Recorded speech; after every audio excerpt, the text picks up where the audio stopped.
जय जगन्नाथ पिला माने एमएन ओडिया एजुकेशन हब को तम समस्त को स्वागत। ताहले आज आम स्टार्ट करवा नवम श्रेणी ओडिया व्याकरण। ठीक अच्छे, जोटा केवल नवम श्रेणी पिला नुहे बरम जो माने कॉम्पिटिटिव एग्जाम दौरान से बहुत काम आजिकल कॉम्पिटिटिव एग्जाम रे जो ओडिया व्याकरण आसुची सेटा नवम श्रेणी ओडिया व्याकरण जहाँ सब तुम पाठ अच्छी से सब भितर ही आसुची हाँ ना नहीं पिला माने। तेणुक तमने क्लास टाक जमारू भी स्किप करनी पूरा फास्ट रु लास्ट जाए देख जहाद्वारा तुम मैंने सबतक बहुत क्लीयरली बुझी पार। ठीक अच्छे, ताहले आउ बेसी डेरी करवानी आज क्लास टाक स्टार्ट करवा। ताहले आज आम कौन पढ़ा ना प्रथम अध्याय शब्द गठन। ठीक अच्छे, यहाँ हूँ तुम कौन ना नवम श्रेणी प्रथम अध्याय कौन शब्द गठन पढ़ा। ठीक अच्छे, अच्छा पिला माने नॉर्मली आम शब्द क्या कहवा कहल है जदि मनकर मुझे लिखिली र अ आर माने किछि बुझी पारछ तुम माने जे मु एटा कौन लिखिली है किंबा कौन कहली किछि बुझा पड़ुनी हाँ ना नहीं। जेहेतु आर माने किछि बुझा पड़ुनी ताले एटा गोटे शब्द नुह पिला माने बुझी पारुछ। ताले आ बाबद रे तुम बही रे आहुरी अधिक देछि ताले चलो देखिबा। ठीक अछि,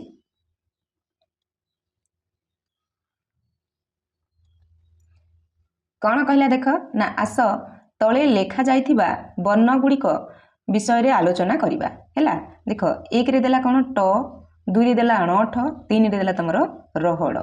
ठीक अछि, कौन कहला देख ना प्रथम धाड़ी रे थिबा ट अणठ रे दुई दुईटी वर्णर मिलन घटिछि हाँ ना नहीं पिला माने। तुमर देख एक रे देख ट अ अछि एठी ट गोटे वर्ण अ गोटे वर्ण सेमिति दुई रे कौन अच्छी अण आउ ठ अच्छी ये गोटे वर्ण ये गोटे वर्ण हाँ ना नहीं एमानकर मिलन घटी ना नहीं हेले सेथिरे कौनसी अर्थ प्रकाश पाउना कौन ये जो दुईटी वर्णर मिलन घटिला परे मध्य एमानकर किछि अर्थ तमे जानि पारुछ कि पिला माने किछि अर्थ जानि पारन हाँ ना नहीं। पुणी सही धाड़ी रे पुणी ए धाड़ी रे देख 3 नंबर रे देख र हड़ तीनिटी वर्णर मिलन घटी हाँ ना नहीं र गोटे वर्ण ह गोटे वर्ण आउ ड गोटे वर्ण तीनिटी वर्णर मिलन घटी हेले तहिरु मध्य कौनसी अर्थ प्रकाश हेउना। तमे टर अर्थ कौन जानिच कि किंबा अणठर अर्थ जानिच कि ना रहड़र अर्थ कौन जानिच शुणी न एजाए शुणी नथिबो हाँ ना नहीं।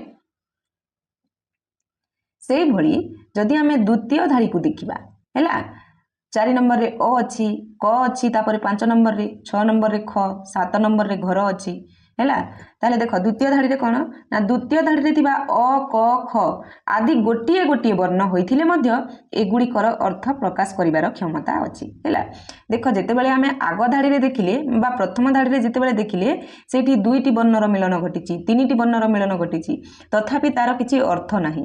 किंतु जेतेबेले आमे एठी 2 नंबर धाड़ी रे देखिले 4 नंबर 5 नंबर आउ कौन 6 नंबर अ क आउ ख एमाने होचंती कौन गोटिए गोटिए वर्ण किंतु गोटिए वर्ण हेइथिले मध्य सेमानकर अर्थ अछि बुझी होउची सेमानकर अर्थर अर्थ प्रकाश करिवार क्षमताटा अछि हैला। ताले अर अर्थटा तमर कौन ना अर अर्थ होउची कौन विष्णु हैला। सेमिति कर अर्थ होउची कौन मस्तक बा जल मध्य हैला। सेमिति खर अर्थ होउची कौन आकाश बुझीला। सही परी तमर एठी घर अच्छी नगर अच्छी आउ कौन अच्छी सरबत अच्छी आउ अनवरत अच्छी एमानकर अर्थ मध्य बुझा पड़ुची हाँ ना नहीं पिला माने। देख ये लिखला सही परी 7 नंबर रे तमर कौन घर अच्छी नगर अच्छी 8 नंबर रे तापर सरबत तापर कौन अनवरत एकाधिक वर्णर मिश्रण रे सृष्टि होइची हाँ ना नहीं। एकाधिक माने कौन एक रु अधिक वर्णर मिश्रण रे सृष्टि होइची हाँ ना नहीं।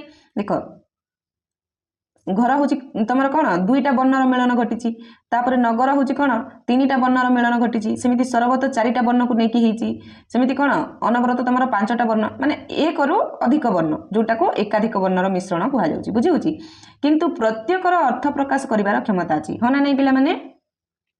एइटी मध्य कौन जो 2टा वर्णर मिलन घटी 3टा वर्णर मिलन घटी एक रु अधिक वर्णर जो मिलन घटी एमानकर प्रत्येकर अर्थ प्रकाश करिवार क्षमता अछि। ठीक अछि, वर्तमान आमे देखिले जे एक वर्ण बा एकाधिक वर्णर मिलन रे किछि ना किछि अर्थ प्रकाश हेउछि हाँ ना नहीं पिला माने। एक वर्ण हो बा एकाधिक वर्णर मिलन ହଉ ସେମାନଙ୍କ ଠାରୁ କ'ଣ ନା ସେମାନଙ୍କ ମିଳନରେ କିଛି ନା କିଛି ଅର୍ଥର ପ୍ରକାଶ ମଧ୍ୟ ହେଉଛି। ତାହେଲେ ଅର୍ଥ ପ୍ରକାଶକ୍ଷମ ଏହି ବର୍ଣ୍ଣ ବା ବର୍ଣ୍ଣ ସମୂହର ମିଳନକୁ କ'ଣ କହିବା? ଶବ୍ଦ କହିବା। ବୁଝିହେଲା? ମୁଁ କ'ଣ କହିଲି? ଯେମିତି ମୁଁ କ'ଣ କହିଲି ନା ର ଅ ହେଲା, ଆର କିଛି ଯେତେବେଳେ ଦୁଇଟା ବର୍ଣ୍ଣ ର ମିଳନ ମଧ୍ୟ ହେଲା ତାହେଲେ କିଛି ଅର୍ଥ ପାଇପାରିଲି ନାହିଁ, ତାହେଲେ ଆକୁ ଆମେ କ'ଣ ଶବ୍ଦ କହିବା ନାହିଁ। କାହାକୁ ଶବ୍ଦ କହିବା? ସେ ଏକ ବର୍ଣ୍ଣ ମଧ୍ୟ ହେଇଥାଉ କିମ୍ବା କିନ୍ତୁ ତାର ଯଦି କିଛି ଅର୍ଥ ପ୍ରକାଶ ହେଉଥିବ ହେଲା, ତାର ଯଦି କିଛି ଅର୍ଥ ଆମେ ଜାଣିପାରୁଛେ ତାହେଲେ ସେଇଟା ହେଉଛି ତୁମର ଶବ୍ଦ। ବୁଝିପାରିଲ? ତେଣୁକରି ଆମେ କ'ଣ କହିବା ପିଲାମାନେ? ଶବ୍ଦ କାହାକୁ କହିବା? ନା ଏକ ବର୍ଣ୍ଣ ବା ଏକାଧିକ ବର୍ଣ୍ଣ ମିଳିତ ହୋଇ କୌଣସି ଅର୍ଥ ପ୍ରକାଶ କରୁଥିଲେ ତାକୁ ଶବ୍ଦ କହନ୍ତି। ବୁଝିପାରିଲ? ଶବ୍ଦ କାହାକୁ କହନ୍ତି? ଏକ ବର୍ଣ୍ଣ ବା ଏକାଧିକ ବର୍ଣ୍ଣ ମିଳିତ ହୋଇ କୌଣସି ଅର୍ଥ ପ୍ରକାଶ କରୁଥିଲେ ତାକୁ ଶବ୍ଦ କହନ୍ତି। ବୁଝିହେଲା? କ୍ଲିୟର?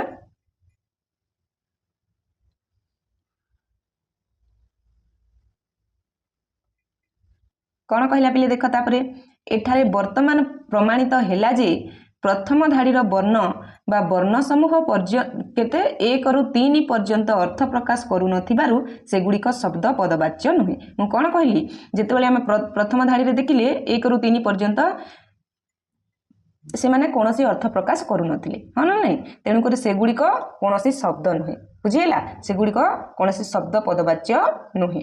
କିନ୍ତୁ ଦ୍ୱିତୀୟ ଧାଡ଼ିରେ ଆମେ କେତେ 4ରୁ 10 ପର୍ଯ୍ୟନ୍ତ ଯେତେବେଳେ ଦେଖିଲେ 4ରୁ 10 ପର୍ଯ୍ୟନ୍ତ ବର୍ଣ୍ଣ ବା ବର୍ଣ୍ଣ ସମୂହ ଅର୍ଥ ପ୍ରକାଶ କରିପାରୁଥିବାରୁ ସେଗୁଡ଼ିକୁ ଆମେ କ'ଣ କହିବା? ସେଗୁଡ଼ିକୁ ଆମେ ଶବ୍ଦ ପଦବାଚ୍ୟ ବୋଲି କହିବା। ସେଗୁଡ଼ିକୁ ଆମେ ଶବ୍ଦ ବୋଲି କହିବା। ବୁଝିପାରିଲ? କ୍ଲିୟର? ତାପରେ ଦେଖିବା ପିଲାମାନେ ଆମେ କ'ଣ? ଶବ୍ଦର ପ୍ରକାରଭେଦ ହେଲା। ତାପରେ ଦେଖିବା କ'ଣ? ଶବ୍ଦର ପ୍ରକାରଭେଦ। ଠିକ୍ ଅଛି?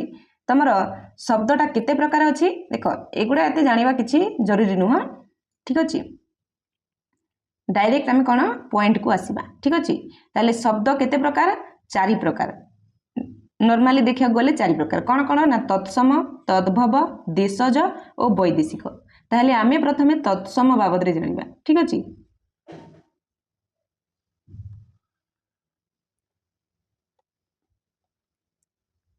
ତାହେଲେ ତତ୍ସମଟା କ'ଣ?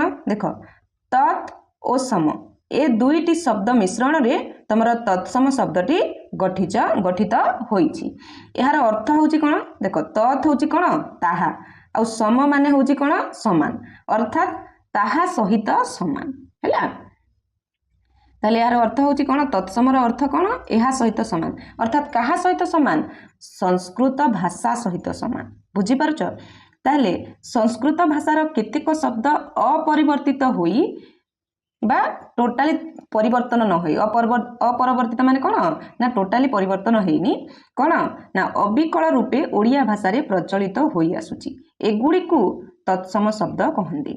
ତତ୍ସମ ଶବ୍ଦ କାହାକୁ କହନ୍ତି?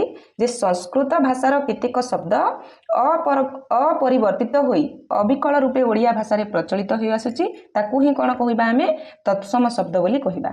ବୁଝିପାରୁଛ? ଏପରି ହେବାର କାରଣ ମଧ୍ୟ ଅଛି ହେଲା। ଏପରି ହେବାର କାରଣ ମଧ୍ୟ ଅଛି। କାରଣଟା କ'ଣ? ନା କାରଣ ଆର୍ଯ୍ୟମାନେ ଦୀର୍ଘକାଳ ଧରି ଭାରତବର୍ଷରେ ବସତି ସ୍ଥାପନ କରି ଆସିଛନ୍ତି। ସେହିମାନଙ୍କର ଭାଷା ହେଉଛି କ'ଣ? ନା ସଂସ୍କୃତ। ତେଣୁ ଏହି ସଂସ୍କୃତ ଭାଷାର ପ୍ରଭାବ ଏ ଦେଶର ବିଭିନ୍ନ ଭାଷା ଉପରେ ରହିଆସିଛି। ସେହି ଧାରାରୁ ଓଡ଼ିଆ ଭାଷା ବାଦ୍ ଯାଇନାହିଁ ହେଲା। ବିଭିନ୍ନ ଭାଷାରେ ହେଲା ସଂସ୍କୃତ ଭାଷାର ପ୍ରଭାବ ବିଭିନ୍ନ ଭାଷାରେ ପଡ଼ିଛି। ତେଣୁକରି ଆମ ଓଡ଼ିଆ ଭାଷା ମଧ୍ୟ ବାଦ୍ ଯାଇନି, ଆମ ଓଡ଼ିଆ ଭାଷାରେ ମଧ୍ୟ এই ସଂସ୍କୃତ ଭାଷାର ପ୍ରଭାବଟା ପଡ଼ିଛି, ସେଇ କଥାଟା ସେ କହୁଛି। ଠିକ୍ ଅଛି? ଉଦାହରଣ ସ୍ୱରୂପ କ'ଣ? ନା ନଦୀ, ଆକାଶ, ଅଙ୍କ, ଆଚାର୍ଯ୍ୟ, ସଂସାର, ପର୍ବତ, ଏମାନେ ହେଉଛି କ'ଣ? ଏଇଟା ହେଉଛି ସବୁ ତମର କ'ଣ? ସଂସ୍କୃତ ଭାଷା, ଯୋଉଟା ଆମେ ଏବେ ଓଡ଼ିଆରେ କହୁଛୁ। ବୁଝିପାରୁଛ? କ୍ଲିୟର? ତତ୍ସମ ଶବ୍ଦ ତମେ ଜାଣିଲ। ତାପରେ ଦେଖ ତଦ୍ଭବ ଜାଣିବା।